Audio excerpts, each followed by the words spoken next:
बिहार में अभी एक मामला बहुत जोर शोर से चल रहा है। जो जहरीली शराब पीने से छपरा में 73 लोगों की मौत हो गई है और बिहार सरकार के मुखिया कहते हैं कि पियोगे तो मरोगे, पियोगे तो मरोगे। वे अपनी नाकामी छिपाने के लिए ऐसा कह रहे हैं या कोई और कारण है? बिहार में शराबबंदी है या नहीं है, इस पर हम बात करेंगे विवेक शर्मा जी से। तो विवेक शर्मा जी, आपको क्या लगता है कि बिहार में शराबबंदी है? देखिए, बिहार में ये शराबबंदी का नाटक है। इसके पीछे आपको बताना चाहूँगा, जितने भी जदयू और आपको आरजेडी का नेता है, बड़े बड़े जो माफिया है, उसका कौन है? जदयू का नेता है। मंत्री से लेकर श्रवण कुमार से लेकर जितने भी विधायक हैं, गोपाल मंडल तक, सब शराब का माफिया है। तो सरकार का ये नौटंकी है कि अपने नेताओं को पैसा बनाने के लिए शराबबंदी का नाटक चला रहा है। आज तक बताइए, कोई बड़ा आदमी पकड़ा है क्या? कोई माफिया पकड़ा है क्या? इसमें मर कौन रहा है? जो गरीब है। पकड़ा कौन रहा है? जो गरीब है, जो बेरोजगार है, जो बेचारा को कोई काम धंधा नहीं है तो मजबूरी में 1 बोतल 2 बोतल दारू बेचने का काम कर, वो पकड़ा रहा है। कोई एक, आज बताइए, इतने बड़े बड़े 1000 करोड़ 500 करोड़ का माफिया बैठा हुआ है जो कि दारू में कमाया है, उसके ऊपर कभी छापा पड़ते देखें? तो बिहार में शराबबंदी का जो नाटक है, और शराबबंदी कभी ये सफल नहीं होगा, इसके पीछे सबसे बड़ा दुर्भाग्य है कि नीतीश कुमार जी का पार्टी, तेजस्वी यादव, लालू यादव जी के पार्टी के जितने भी नेता और मंत्री और ये हैं, उसका मुख्य धंधा है शराब का स्मगलिंग, बालू का, शराब का।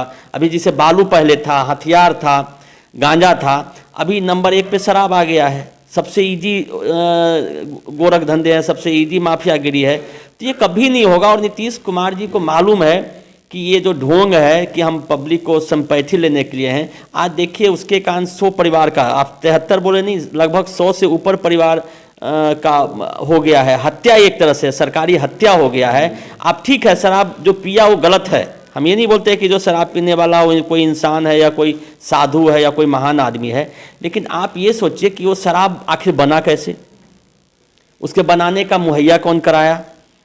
तो मुहैया आपके प्रशासन कराता है। थाना से लेकर पूरे जो एसपी ऑफिस तक सब जगह कमीशन जाता है, सब जगह शराब माफिया से मिली भगत है आपके प्रशासन का। तो आप फेल हैं, और उसका नतीजा कौन भुगत रहा है? जो गरीब हैं हमारे, जो दलित वर्ग के हैं, आज उनकी हत्या हो गया। आज वो तो चला गया, जो शराब पी के मर गया वो तो चला गया, लेकिन उनके पीछे जो उनके बच्चे हैं, उसका क्या कसूर है? छोटे छोटे बच्चे हैं, मजबूर बच्चे हैं, उनकी पत्नियां हैं, उनके बेटी हैं, अब उसका क्या होगा? तो मेरा सरकार से यही मांग है कि भाई जो चला गया उसको मुआवजा दे ना दे, लेकिन उसके जो आने वाला पीढ़ी है, जो उसके बच्चे हैं, उनका कम से कम शिक्षा की व्यवस्था, उसके जो पत्नी है, उनके बच्ची है, उसका रोजगार का व्यवस्था सरकार द्वारा किया जाना चाहिए। क्योंकि आखिर मरा है आपके कारण, आपने ऐसा नियम बनाया शराबबंदी का जो ढोंग किए, और उसके कारण हमारे बिहार में रोज हत्या हो रहे हैं, रोज गोलियां चल रहा है, रोज अपराध बढ़ रहा है, स्मगलर बढ़ गए हैं।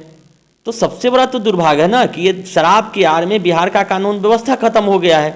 आज बिहार में कब किसका हत्या हो जाए 1000-2000 के लिए, वो कोई नहीं जानता। इसके पीछे क्या हुआ है? युवा बेरोजगार है, युवा सभी अपराध के इसमें आ गया है, 1 बोतल दारू के लिए किसी का हत्या कर दे रहा है।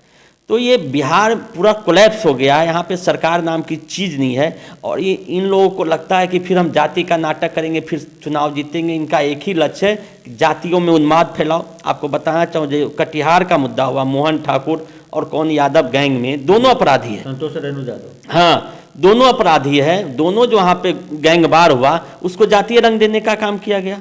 बिहार में कोई भी चीज़ कहीं होता है उसको जातीय रंग दिया जाता है, दो के आपस लड़ाई को जातीय रंग दिया जाता है। ये इसलिए दिया जाता है कि फिर 90 के ऐसा अगरा पिछड़ा दलित भूमिहार राजपूत सवर्ण ऐसा नफरत फैलाना चाहिए कि फिर हम सत्ता में काबिज हो। लेकिन बिहार के जनता, बिहार के युवा अब जाग गया है कि काट का हांडी बार बार चढ़ने वाला नहीं है। इनका 2024 में भी विदाई होगा और 2025 में समूल नष्ट होगा, ये आप मान के रखिए। जो नीतीश कुमार जी का जितने थे ना अति पिछड़ा और ये सभी इनका वोटर छिटक गए, इनके पास कोई वोट बैंक है नहीं, इसीलिए तुम ताम तिम गालियां देना चालू कर दिए। और खुद नशेबाज हैं, खुद उनके यहाँ अगर आज पुलिस रेड करेगा तो उनके यहाँ भारी मात्रा में गांजा और आपको भांग मिलेगा, तो वो नशा का चिन्ह है।